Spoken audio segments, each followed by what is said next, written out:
അസ്സലാമു അലൈക്കും. നമുക്കറിയാം, ഇന്ന് കേരളത്തിലും അതോടൊപ്പം മറ്റു സംസ്ഥാനങ്ങളിലുമെല്ലാം നിരവധി ബാക്കവിമാർ അവരുടെ സേവനങ്ങൾ ചെയ്തു വരുന്നുണ്ട്.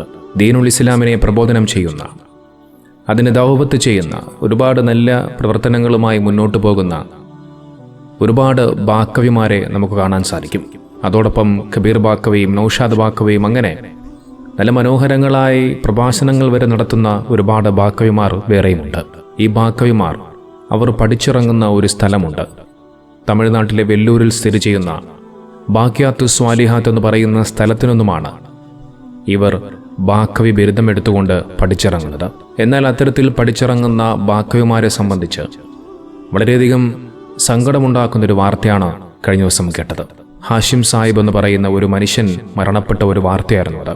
നമ്മുടെ കേരളത്തിലെ ഒരുപാട് ബാക്കവിമാരും ഉസ്താദുമാരുമൊക്കെ അദ്ദേഹത്തിൻ്റെ ആ ഒരു ചിത്രം കൊടുത്തുകൊണ്ട് ഹൃദയഭേദകമായ ഒരുപാട് കുറിപ്പുകൾ ഇങ്ങനെ സമൂഹ മാധ്യമങ്ങളിൽ കൂടി കുറിക്കുന്നുണ്ട്. എന്നാൽ ഇത്തരത്തിൽ ഈ ഉസ്താദുമാരെയും ബാക്കവിമാരെയും ഒക്കെ ഒരുപാട് വേദനിപ്പിക്കാനും അതോടൊപ്പം ഇത്തരത്തിൽ വളരെയധികം ഹൃദയഭേദകമായ ആ ഒരു കുറിപ്പുകൾ എഴുതാൻ വേണ്ടി മാത്രം ആരായിരുന്നു ഹാഷിം സാഹിബ്? അദ്ദേഹം ആരായിരുന്നു എന്നറിയണമെന്നുണ്ടെങ്കിൽ ഞാൻ കാണിക്കാൻ പോകുന്ന ഒരു വീഡിയോ നിങ്ങൾ കാണുക. അപ്പോൾ അറിയാം അവരുടെ മനസ്സുകളിൽ, അവരുടെ ഹൃദയങ്ങളിൽ ഹാഷിം സാഹിബ് എന്ന് പറയുന്ന ആ മഹാമനുഷ്യന് അവരെത്രത്തോളം സ്ഥാനം കൊടുത്തിരുന്നുവെന്നുള്ളത്.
കണ്ടില്ലേ നിങ്ങൾ ആ ദൃശ്യം?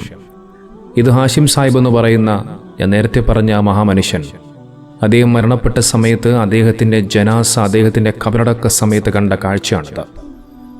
ഒരു മൈതാനം നിറയെ ആളുകൾ, അതിലെല്ലാം ഉസ്താദുമാരാണ്.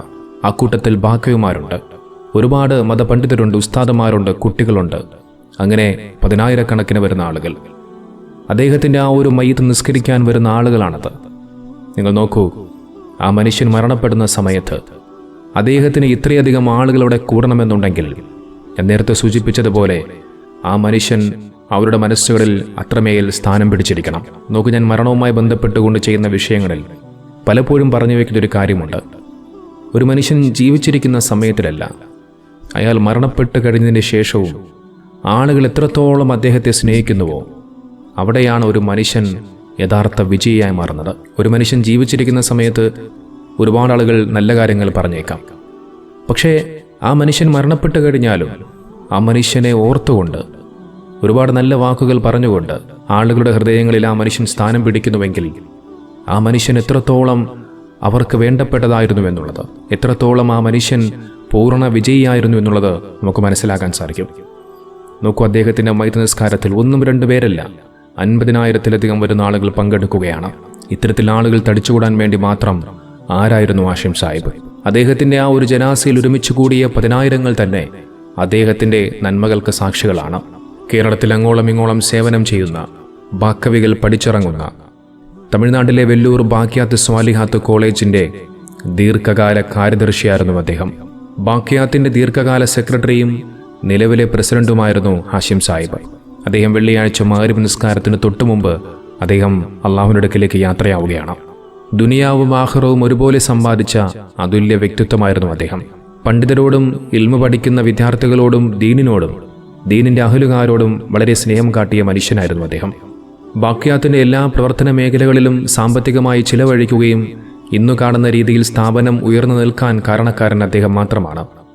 എല്ലാവരും സാമ്പത്തികമായി പുരോഗമിക്കുമ്പോൾ ദീനിനെ മറന്നുപോകുന്നവരിൽ നിന്നും വ്യത്യസ്തനായി ദീനിനെ സ്നേഹിച്ച, ഇൽമിനെ സ്നേഹിച്ച വിനയത്വത്തിൻ്റെ നിറകുടമായിരുന്നു അദ്ദേഹം. ലോകത്തെ പല പണ്ഡിതന്മാരും ബാക്കവി എന്ന ബിരുദം കരസ്ഥമാക്കിയെങ്കിൽ അതിൻ്റെ പിന്നിൽ അതവിടത്തെ മഹത്തുക്കളുടെ ബർക്കത്താണ്. വെല്ലൂർ ബാക്കിയാത്ത് സ്വാലിഹാത്ത് പോലെ മഹത്തായ ഒരു സ്ഥാപനത്തിൻ്റെ സേവകനാകാൻ കഴിഞ്ഞ ഭാഗ്യവാനാണ് ഹാഷിം ഭായ്.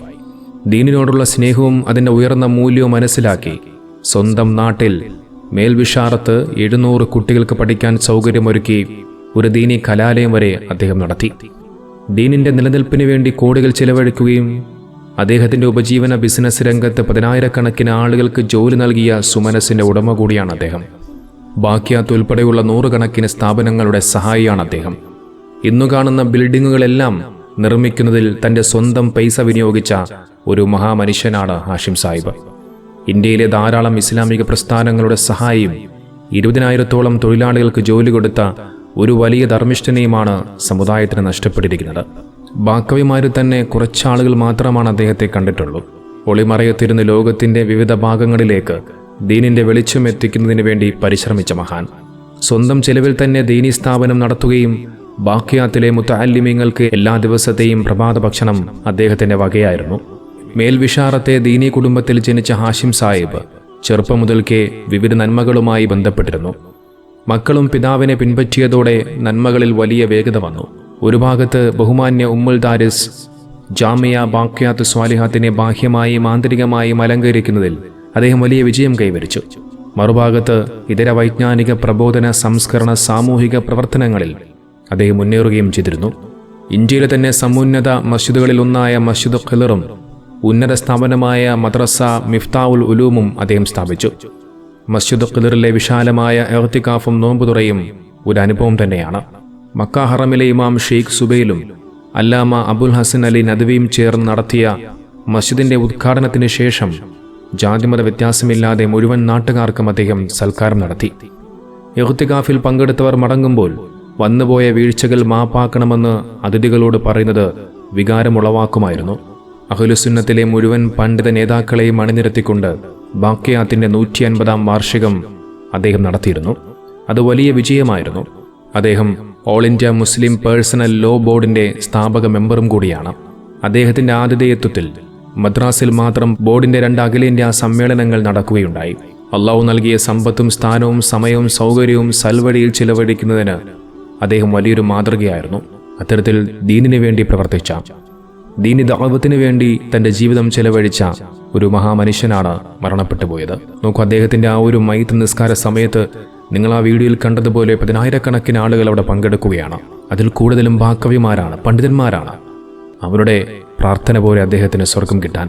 നോക്കൂ, എത്ര മനോഹരമായ ഒരു കാഴ്ചയായിരുന്നു അത്. അത് കാണുമ്പോൾ കൊതിയാവുകയാണ്. അത്തരത്തിലുള്ള നല്ലൊരു മരണം അള്ളാഹു നമുക്കും നൽകിയിരുന്നെങ്കിലോ എന്ന് ആശിച്ചു പോവുകയാണ്.